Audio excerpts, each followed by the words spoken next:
So, the kind of how-to host a tournament. So first thing you've got to do is you got to find a venue.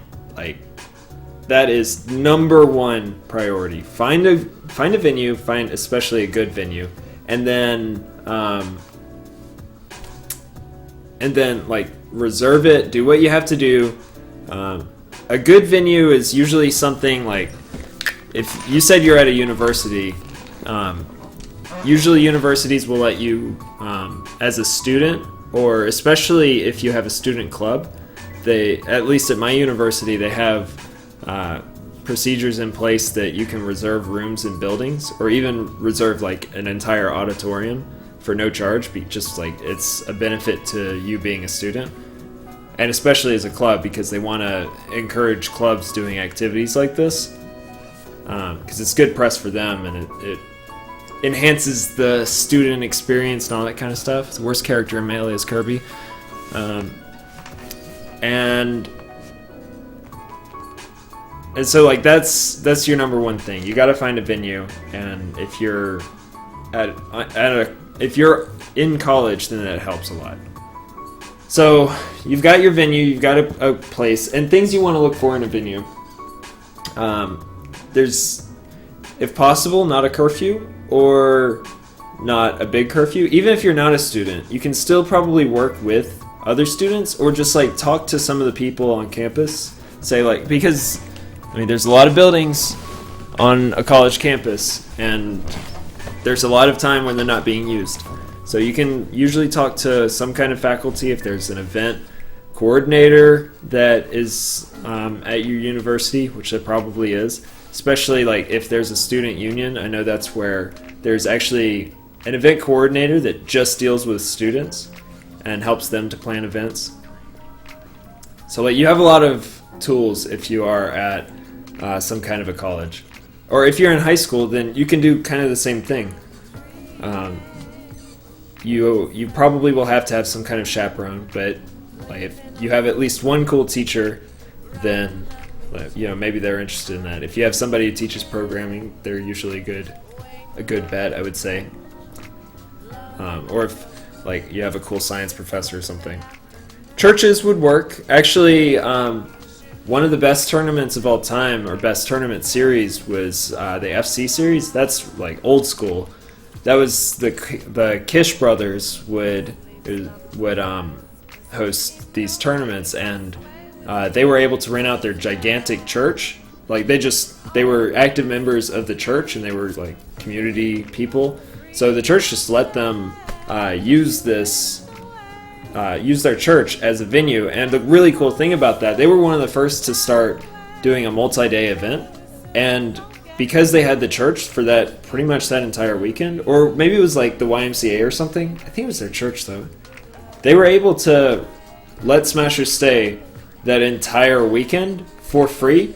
You paid like $100 to get into the door, and then you could just like play Smash for 48 hours if you wanted to. It was insane.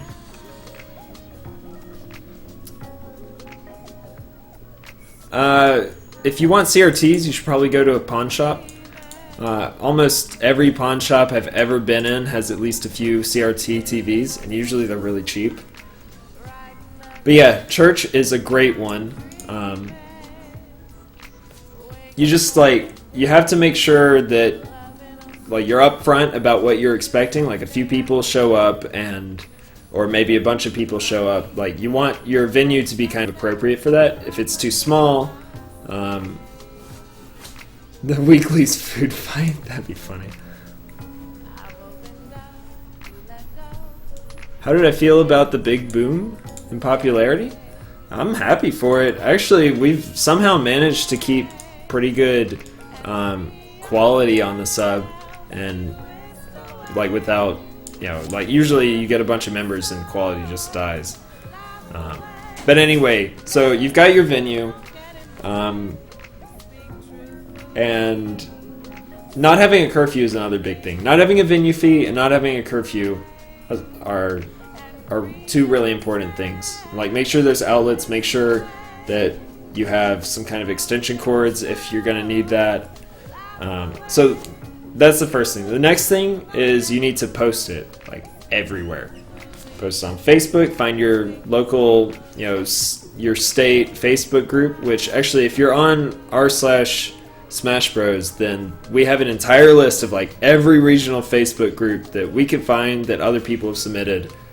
So that's a really good place to check. Check yours, check your surrounding states, and just be like, hey, I've created this Facebook event, share it with as many people as possible.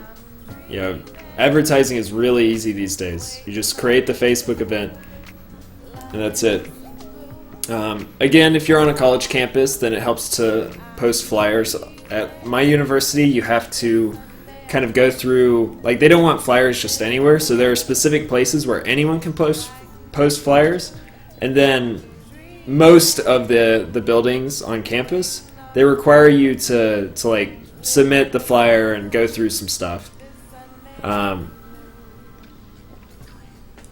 But if you can talk to an event coordinator, like usually there's somebody who has a job in that entire thing, or just like start asking around. It's really easy to make phone calls and just be like, hey, I'm looking to host an event. Is there any, like, who do I need to talk to make this happen? That's really all you need to say. People are willing to help out. And then once you find the right person, you can explain, like, it's a video game tournament. And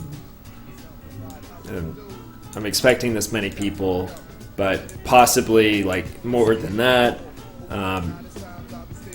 Nothing shady's going down. I wouldn't volunteer that information, but if they seem uneasy, then you can't always say that. I mean, it's just video games. So anyway, you would be surprised how many people would show up. If you run a good tournament, which you can run a good tournament, it's not that hard. Like, it's like actually running the tournament is really not that hard.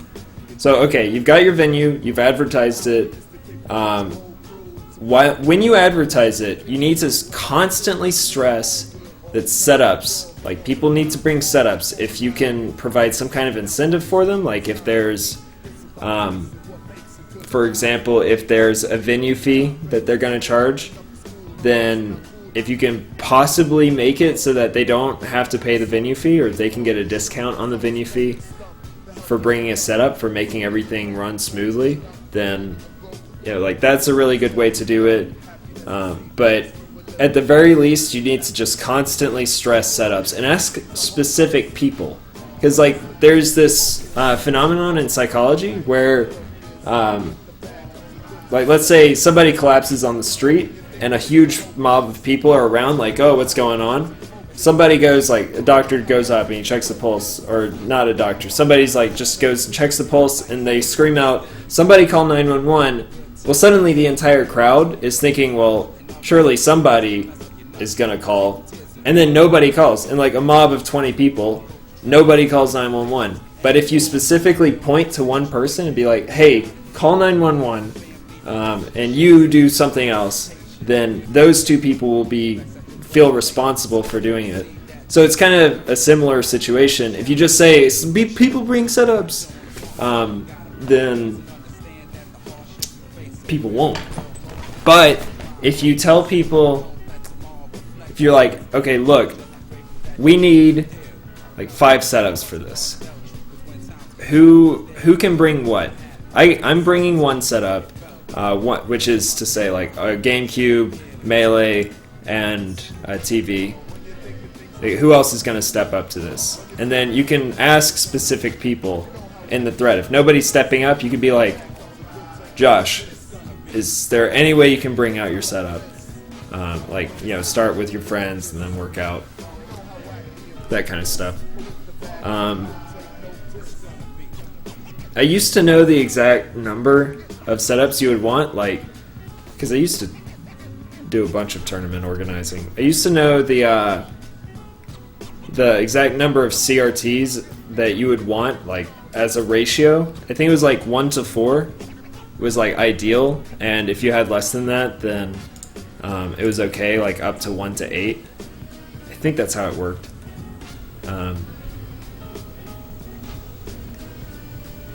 But anyway, you really just want to get as many CRTs and setups as you possibly can. One pro tip, and this is kind of an old school thing as well, is 6 setups for 22 people is dang good. That's actually really amazing.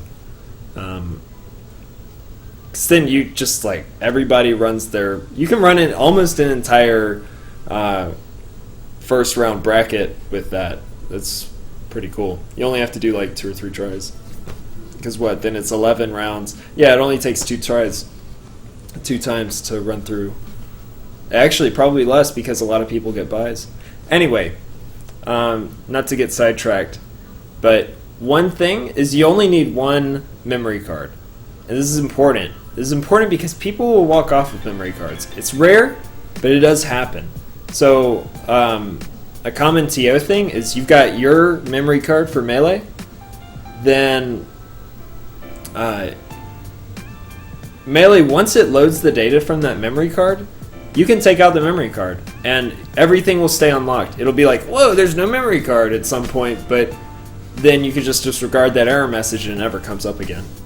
So, like, an old school thing to do would be to, like, you have your memory card, and you tell everyone who brought their setup to put their memory card in their pocket, because you don't want people to walk off with that.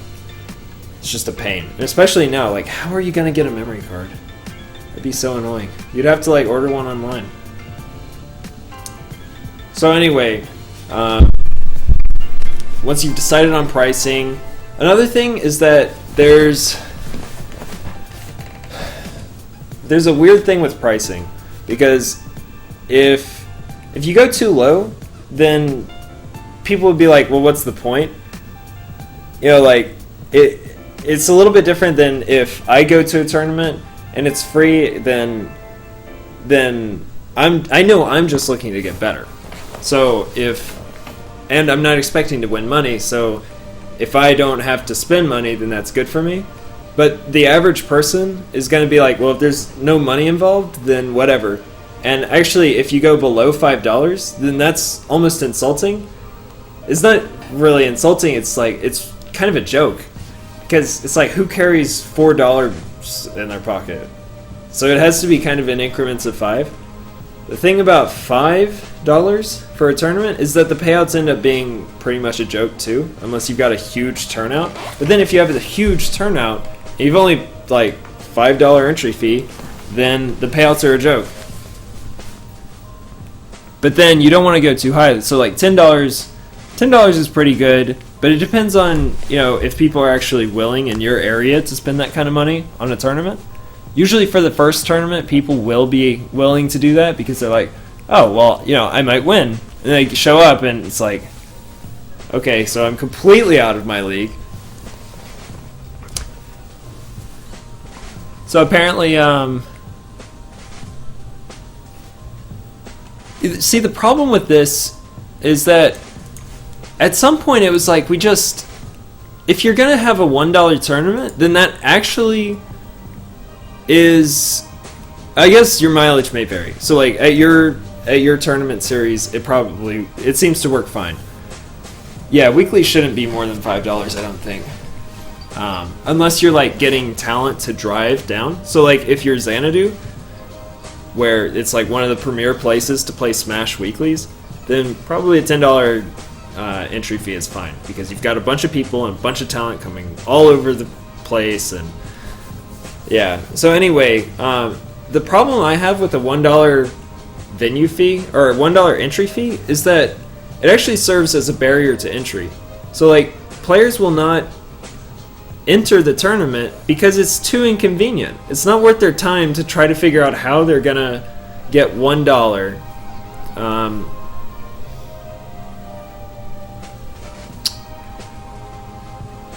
Yeah, there is a thing on Reddit with all the Facebook groups. I haven't linked it, but if somebody wants to, then feel free. It's just like a list of every regional Facebook thread in the world for Smash. Okay, well, in this case, you also have the incentive of, so like in my case, like if I'm the best player there and I'm not really that good, I don't really command respect. I mean, I do in Mississippi, sort of, but I mean that doesn't say much. My quality of play is not anywhere near any of these names that you just listed. So you don't have that kind of star power. You don't have people showing up, like they will pretty much do anything to show up to these things. So like if it's more my situation, or you're just starting a tournament, then I'd say it should be either free, $5 or $10. And then if possible, if you have to have a venue fee, I would prefer it to be no bigger than $5.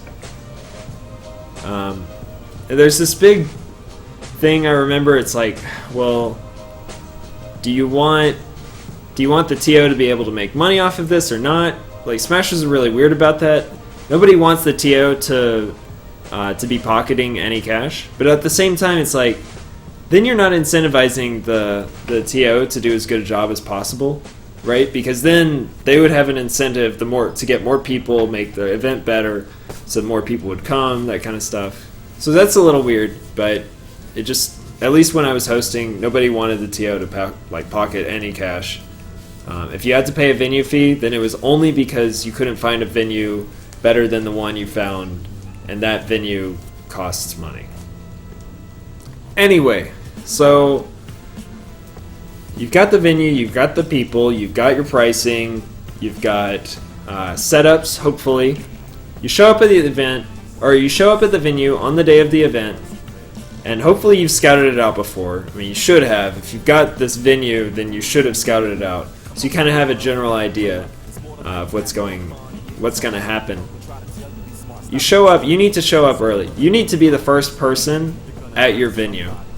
And whether that means to you like showing up an hour early, 30 minutes early, 15 minutes early, I would not recommend showing up less than any less than 30 minutes early, because there's a lot of stuff that you can set up. If possible, bring a lot of ones. People won't have change, so you know. No, a lot of people do this, and actually I just said that we're kind of in the same boat. So like although I'm not really going to win, like I play to win every single time I play, but if I don't win, it's not going to ruin my night or anything.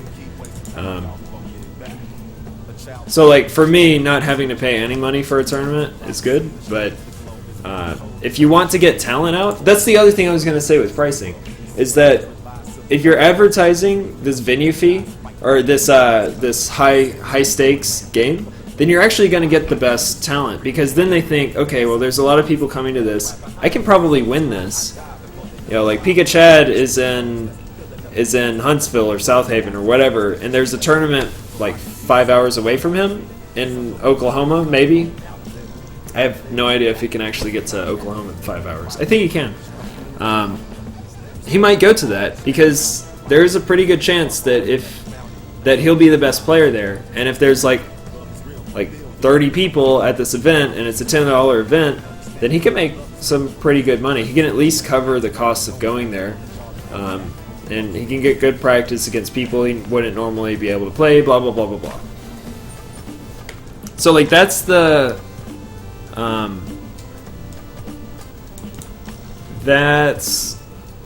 idea. More like 7 hours? From Memphis? Really? It depends on where in Oklahoma. I thought I had a friend who got there in like 5 hours. I guess I'm wrong. No, wait, he got to Arkansas. My bad. No, he was coming from Arkansas. That's right. His family was in Oklahoma. He went to college in Arkansas. Anyway, sorry, I got geography confused. I didn't think that sounded right. Anyway, so you get to the venue early. You start setting up. So like you'll set up your setup that you've got, and then if there are tables to be set up, you want to kind of organize the room how you're normally going to have it. You also want to have kind of near the front is where your main station is going to be. because this is where people are going to come to if they want to know where the bracket is, like where they are in the bracket. This is where they pay. This is where they get any kind of TO information.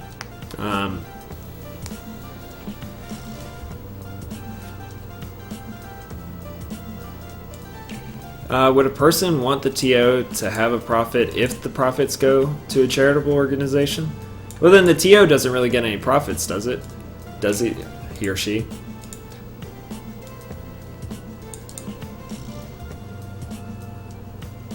Yeah, that's like people already. This is the real sentiment. Is like people, they don't really care if the TO is making money or not.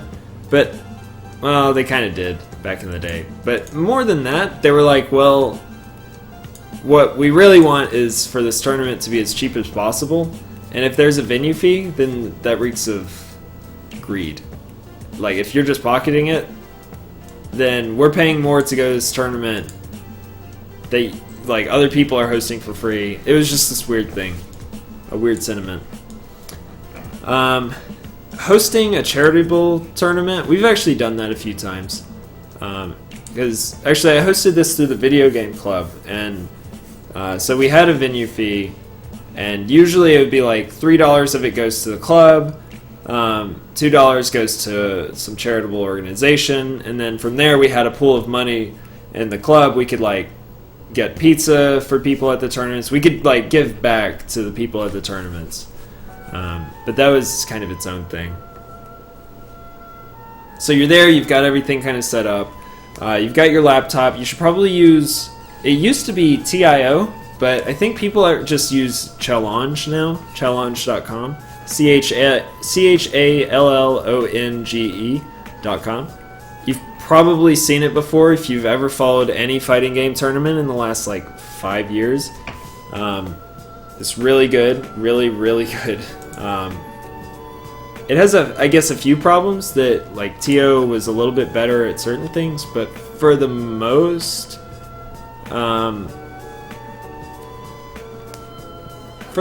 part, like Challonge will do everything you need. A little bit of explanation when you're setting up the bracket. If you have any idea the seeding, so like if you know who the best players at the tournament are, you want to seed them like 1, 2, 3, 4, like tied for 1, tied for 2, tied for 3, that kind of stuff. Because what you absolutely, like your number one goal with the bracket is to have the 2 best players in the tournament come in first and second, which means that they fight in grand finals. And if you don't seed your bracket properly, then you may end up having the first and potentially the fight in the first round. And like you have the most hype round at the beginning of your tournament when nobody's around to watch it because everybody's playing their matches. So you absolutely don't want that to happen. So if you have any inkling at all like who the best players are, you want to seed them as the top, so that way they get spread out in the bracket. You want to use double elimination bracket. I actually toyed around with the idea of doing round robin tournaments, and from what I've found is like everybody who's tried them and actually tried them, there's one case where these guys didn't actually understand what a round robin tournament was, and they were like, oh, this is a terrible format for hosting tournaments. It's like, no, you just don't know how to read. So but anyway, you want to do double eliminations. Really simple. You just put the names in, you set up the bracket, you go. The one other thing about the bracket is if you have 2 players that are like, let's say you have 2 roommates or 2 brothers or 2 friends that just drove like 5 hours away to get to your tournament, and you if you possible, and I think Challonge actually lets you manipulate the bracket a little bit. You want to move that, like those 2 players, so that, like potentially, if they both made it, they wouldn't have to fight in the same round. They wouldn't have to fight in the same side of the bracket, maybe. Some things you can't really avoid because seeding is more important than the regional thing. But if possible, you don't want people who play all the time to travel to your tournament and then play each other like early on in the tournament. So at that point, things are set up, and this is where the actual like really fun part of being a TO is because like you get to be a real boss on the day of. How's it going, Yoshi? Yoshi, perhaps, man. The things to keep in mind. You want to like you need everybody to know when the tournament starts, like when it's going to start, and then like get everybody's attention and be like, hey, the tournament is just about to begin. Here are the first matches you need to play on. Like this person and that person play on that TV, TV 1. This person and that person, you play on TV 2, and so forth, as many TVs as you have.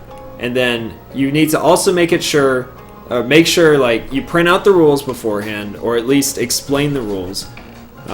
Most competitive players will know, but hopefully you have more than just like the competitive players. Yeah, you should probably save your question until the end of this, because I'm actually getting pretty close. So like ideally you have a copy of the rules available that you've just printed out, and they're like right next to you on your like at your TO desk, and you can enter your own tournament. It's fine. It's especially fine if you get help running the tournament, but you have to understand that as a TO, your responsibility is to make sure the tournament runs smoothly. So like if you have to forfeit to make sure that happens, it usually doesn't happen at smaller tournaments, but at like really large tournaments, you'll see it all the time. Like Alex Strife will enter his own tournament, and then at some point, like things get a little bit too crazy, and he just forfeits. I don't think he's entered his own tournament in a long time, but anyway, so you've told everybody where to go, and then you also make it incredibly clear that there will be no friendlies until after like round 4 of the bracket.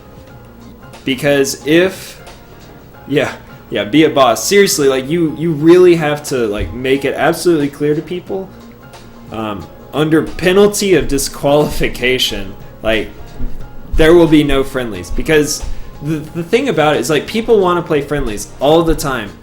They'll just sneak them in. They'll be like, all right, well, we played 2 games and I 2-0'd you. Let's play one more game, because like sort of we feel like we earned one more game. And it's like, no, that cannot happen. If that is happening, then your tournament is going to go late, and like at the end of the day, it's your fault. If your tournament goers are playing a bunch of friendlies when you could be hosting tournament matches. And part of that is like going around, like being visible, like making it clear first off, and then going around and like, hey, are these guys playing friendlies, or is this a tournament match? That's what you really ask. You're like, is this tournament? And they'll be like, yeah, or no, and then you're like, get the F up before I kick you out of my tournament. So yeah, that's a fun part of being a TO. Is just you get to go on like wild power trips. It's really great. And now I'm a mod of our Smash Bros. Some years later. Anyway, so like by a certain round, there are going to be free setups, and then it's fine for people. Like you can make an announcement about it, or people just kind of figure out like, hey, this setup is not being played. The other thing too is like if people are playing a friendly, and like it's okay, like they're out of the tournament, it's slightly later, but you have a tournament match that needs to start, then do not be afraid to kick people off of a setup. If people are playing friendlies and you're like, alright, well, don't be like, after this match, you need to get off so we can like run this tournament. You need to really just like go up, be like, hey, quit out the match, like stop the match. We've got a tournament going on.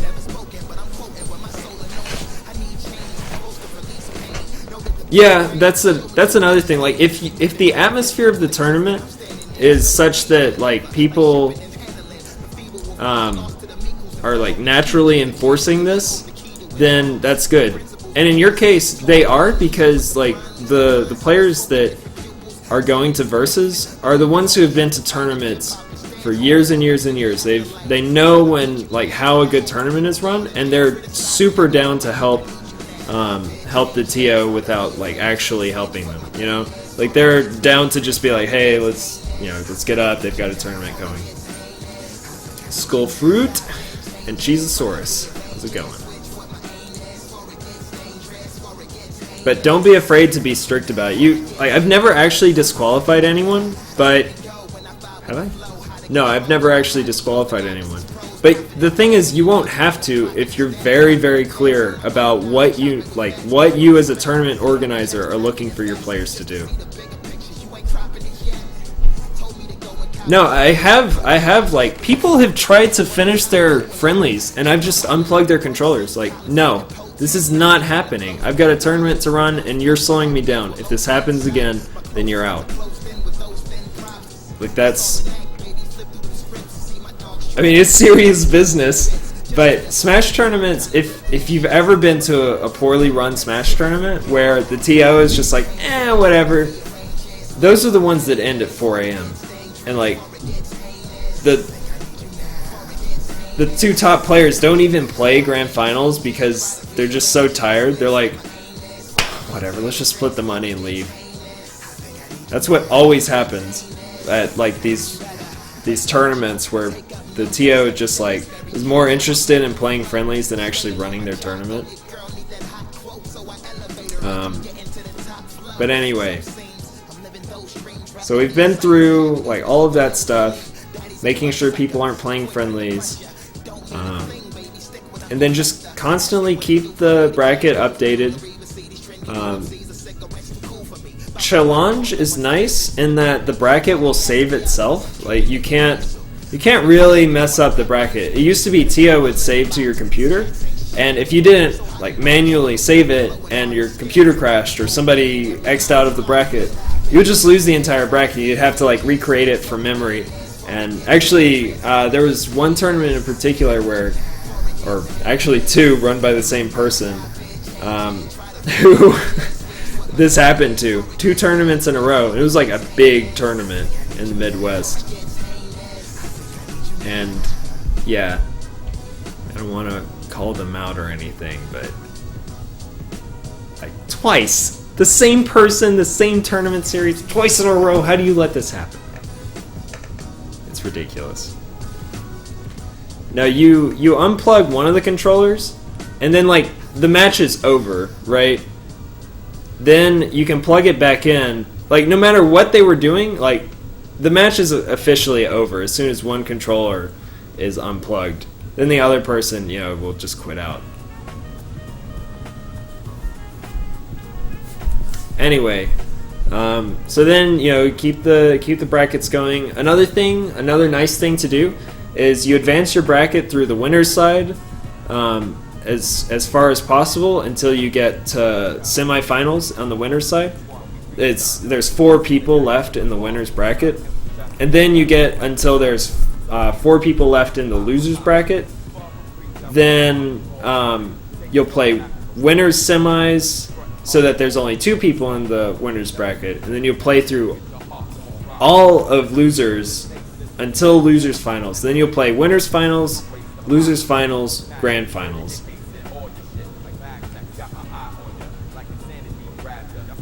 So again, you're trying to get to top 8, and then from there, like, the most hype way to do it is to play the first round of winners bracket, and then the first round of losers bracket, second round of losers bracket, and then I think from there you're down to winners finals and losers finals. Then you play winners finals, losers finals, grand finals. So, like, you have all of the finals in the same place. You go through your top 8 all together. It really creates a feel of, like, these are the 8 best players in the tournament, and now the rest of the tournament is, like, here to support these 8 players.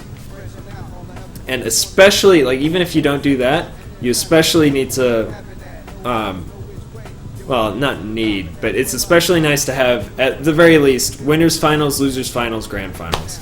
Because, like, it just is a nice way to wrap up the tournament. You have the 3 most hyped sets potentially 4 most hype sets playing out at the very, very end.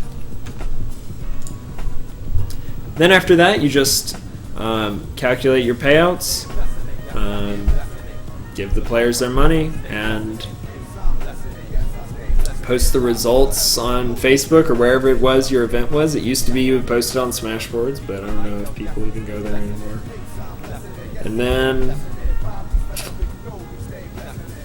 And yeah, that's pretty much it. In 40 minutes, how do you be a TO?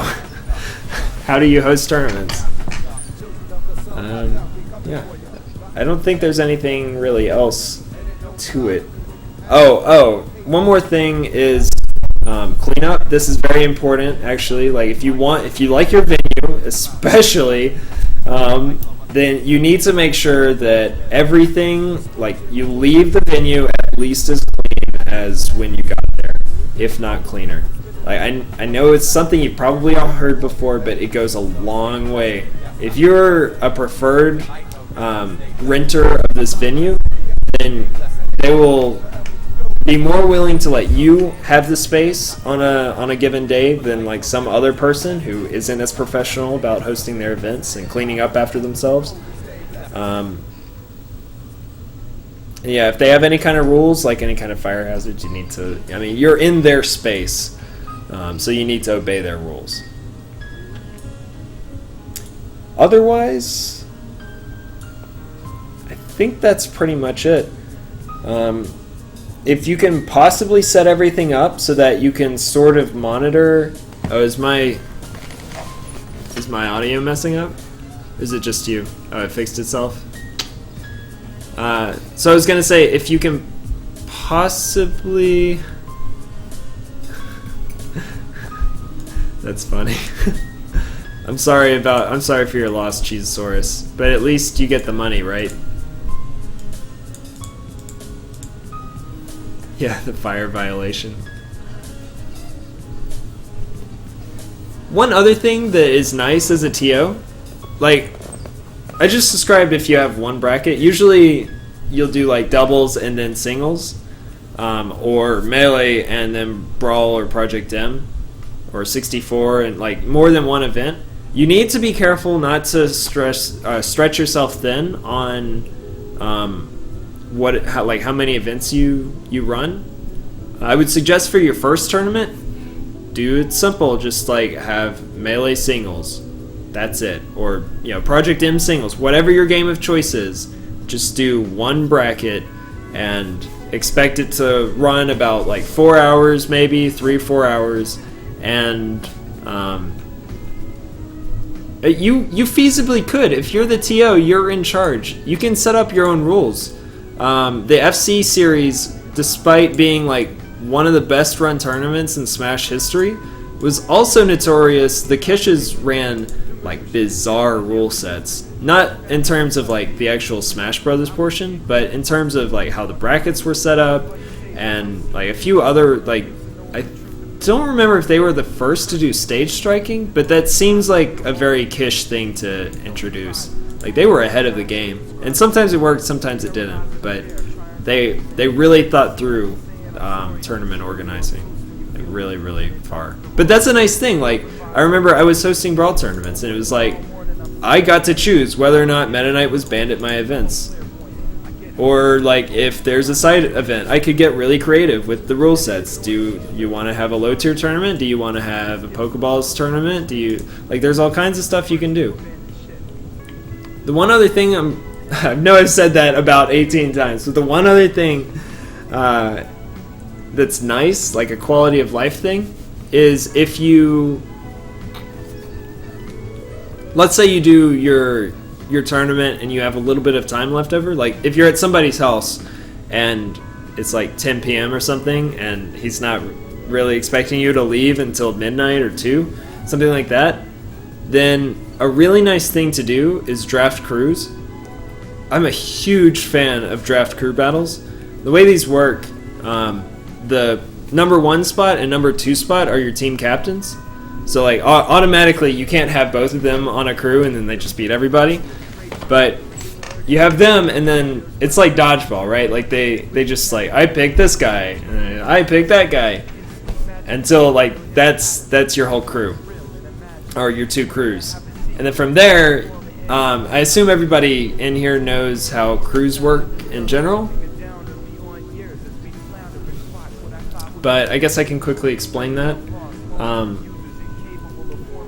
Each crew leader will like consult their players, and they'll decide who is going to play what character. Like, you lock in your character before you actually start the crew battle. So like you'll say like, okay, Ryan, you be Marth, so and like Jeff, you be Fox, and then like so and so down the line. And then from there, like, you can't just change it up. So like, Ryan, actually, we need you to be Fox right now, or Jigglypuff. Just go for it. So like, that's the first thing. You all write down who is playing what, and then you do a double blind pick where both team captains choose who the first player is going to be, and then both players go up. I really love draft crews because what's really great about them is every player in the room that wants to do the crew battle is going to get some spotlight and get some hype. So like, no matter how good you are, no matter how bad you are, like you're going to know what it's like to have people cheering for you. And so it's just so much fun, I think. It's like a huge like bonding experience. It's really good. So anyway, you've got your two players. They go out. They've picked their character. It's 4 stocks. I forget how. I don't think they're stage striking. I think it's just random pick for the first one, or it automatically goes to battlefield or something. I don't remember exactly how the stage picking works. But you play the first one, and it's a matter of stocks. So like, let's say player 1 beats player 2 with 2 stocks left and high percent. The high percent doesn't matter. It gets rounded down to 0% at the end of it. So then the next one, player 3 will come up, and they'll start their game on whatever stage. I think player 3 gets to choose the stage. So anyway, player 2 will kill himself 2 times, and then they have 2 stocks. So then it's a matter of stocks. Which crew can expend the other crew's stocks first? And so you just keep playing this until you get through the entire, like, one crew loses all their stocks, and then that's it. And it's a lot of fun. I guess not every player gets to be in the spotlight, but usually the way it works out is players will send out their worst, not worst, but worse players first, kind of. And then, so you can have really hype moments in crew battles. I really like it.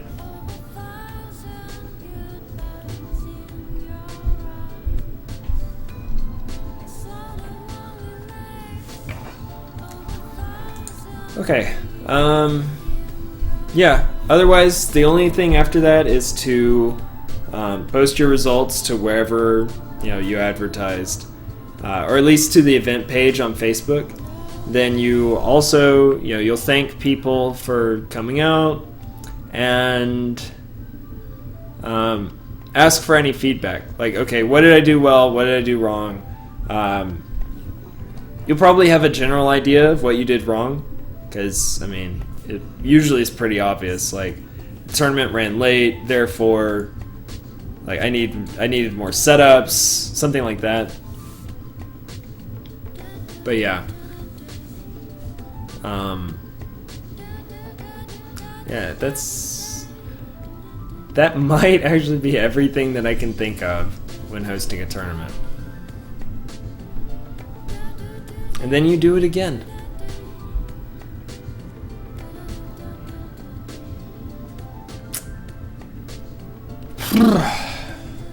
Nice. So I hope that is all you ever needed to know about hosting a tournament.